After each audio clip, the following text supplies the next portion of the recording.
Lyft is set to report quarterly results later today. Now, the ride-hailing giant has been making progress in improving its service as the ride-sharing market recovers. But are users loving the product, or is it largely used when Uber is unavailable? Yahoo Finance's Allie Garfinkle has more on where the company stands as we await those Q4 results. Hey, Allie. Hi, Rochelle. So I think the question we've been implicitly asking over the last day or so here at Yahoo Finance has been, is Uber the backup to Lyft? And the conclusion we've come to has been, but I think it's important to actually lay out the bull case for Lyft as well, because there absolutely is one, as it turns out. I want to direct you to a couple of numbers and use them to kind of walk you through it.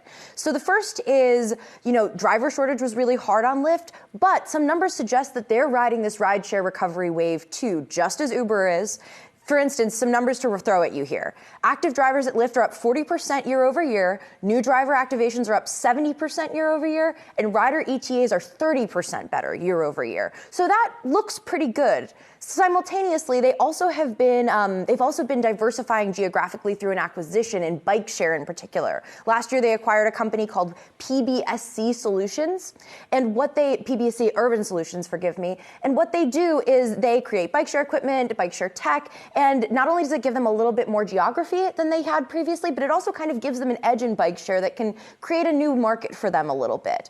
Also, importantly, they have liquidity with net cash at $2.2 billion. Lyft recently laid off 13% of its staff in November, so they're cost cutting and they have money on the balance sheet. There are things to like about how this business is being run, analysts say, Rochelle.